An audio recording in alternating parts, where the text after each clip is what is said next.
In today's lesson, we want to take a look at creating rational functions given certain characteristics. So in this example here, to start us off, we want to create a rational function that has a specific horizontal asymptote. In this situation here, they want a horizontal asymptote of 3. They also want the rational function to cross the horizontal asymptote twice, and they add the condition they want no vertical asymptote. So for a question like this, what you want to do here is you want to create a rational function.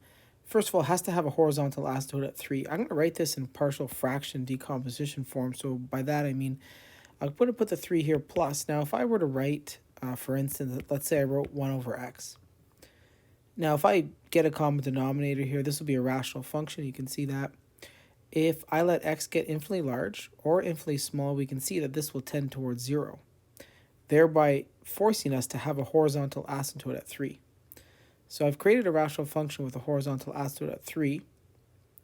They then add the condition here that we cannot have a vertical asymptote. Well, you can see here that this has a vertical asymptote at 0. If I do put this current rational function together, we would get 3x plus 1 divided by x, in which case you would say this has a vertical asymptote at 0 and a horizontal asymptote at 3.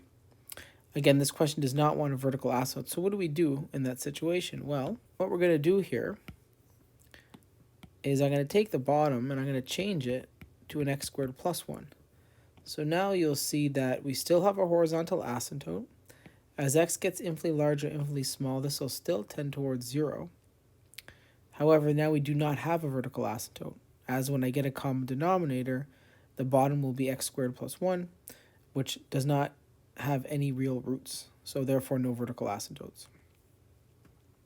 Now we got one last problem here. We need to create a function that's going to cross the horizontal asymptote twice. So when you go to find where your rational function crosses the horizontal asymptote, what you do is you set your rational function. In this case, what I have here, I set this equal to my horizontal. My horizontal asymptote is 3. So if I went to solve for this rational function in its current form, it would reduce to become the following. And you can see here, if I went to go solve for this, this has no solution. So there's no x value that's going to make this equal to 0. So this is not crossing the horizontal asymptote at all. So how can we adjust this? Well, I can go back to my equation here, and we can see that when you go to solve and when you go to see whether you cross your horizontal, you're always going to set this equal to itself, right? The horizontal, this is my horizontal of 3. I'm going to set that equal to 3. These will always cancel. So the solving actually always ends up having the numerator of your expression here. So what I'm going to put here is I want to cross twice, so I could put 2 roots up here. So I could put up a x minus 1, let's say, an x plus 2. Now you can see here that, okay, if my horizontal is 3, I would set these equal. This would cancel. I'd solve, and you'd actually cross your horizontal twice. But the problem is this does not tend towards 0 as x gets infinitely larger, infinitely small. So the only thing we have to do here is change that 3 to a 2, and now we have the following. So now if you look at this example, as x gets infinitely large or infinitely small, the degree of the bottom is larger, therefore this will tend towards 0, which implies this has a horizontal asymptote at 3, which was one of our conditions. I also have to make sure this has no vertical asymptote, but we've run into a problem again. The bottom is going to have a root of minus 1. So I have to change this yet again and adjust this, and I'm going to change this to x to the power 4. So now if you look at this here, you'll see that, okay, as x gets infinitely large or infinitely small, this will tend towards 0, which implies that I will have the horizontal of 3 that we wanted. You can also see now this does not go to 0 ever, so this has no vertical asymptotes.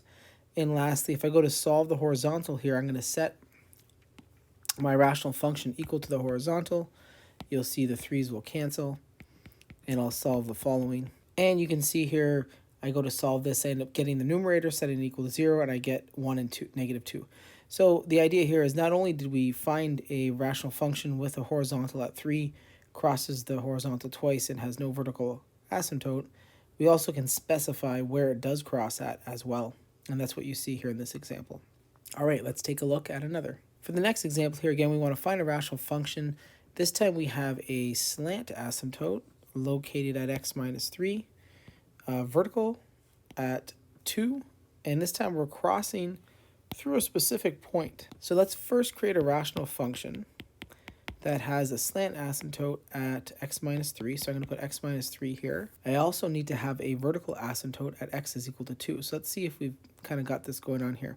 As x gets infinitely large or infinitely small, this will tend towards 0.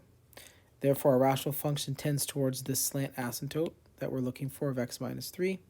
You can see here when x is 2, the function's undefined, and we have a vertical asymptote at 2.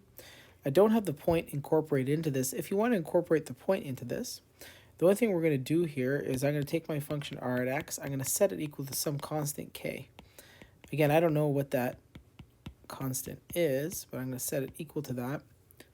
That's what I want to find. But what I do know is that the 0.19 is on this rational function. So therefore, when r at x is equal to 9, it must be the case that x is 1. So I can sub a 1 into here. And you can see here I subbed in 1 for x, went to go solve for my k. I got k is minus 3. So the final answer here is r at x equals 3 times x minus 3 plus 1 over x minus 2. And again, you can collect like terms, put this together, and express this as a proper rational function, but it will have all of these characteristics now. Let's take a look at another. All right, for the last example here, we want to create a rational function again that this time it has a slant asymptote of x minus 1, no vertical asymptote, and you have to cross your slant asymptote twice. All right, let's try to construct this rational function. So r at x is going to be, okay, we need a slant at x minus 1. No vertical asymptote, so again, I can do something like we had done in the first example where I've got no vertical asymptote. And here you can see as x gets infinitely large and infinitely small, this will go to 0. Leave me with the slant asymptote that I want. Now we run into the same problem again. I have to cross my slant asymptote twice. So I need to put 2 roots up in the numerator of this expression. So again, we can do something similar to last time. I stick 2 roots in the top here, but again, we're running into the same problem. Now as x gets infinitely large and infinitely small, this is not tending towards 0. So once again, I can change this. We could do something like that, change it to a 4.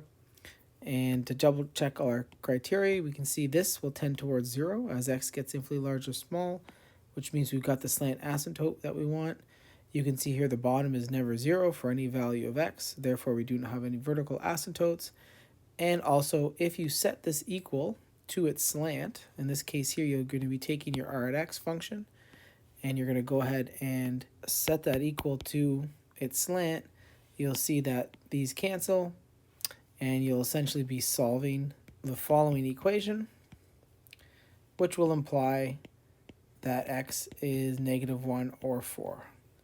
So once again, in a situation where you've got all the conditions satisfied, you created a rational function that crosses its slant twice, and you even know where it crosses at in terms of its x values. And again, just to summarize everything, here is our official answer here. This is the rational function that has all the characteristics. Okay, that concludes today's lesson on creating rational functions given specific slants, vertical asymptotes, number of times you want to cross a specific asymptote. You can even specify what x values you want to cross that horizontal slant asymptote at, etc.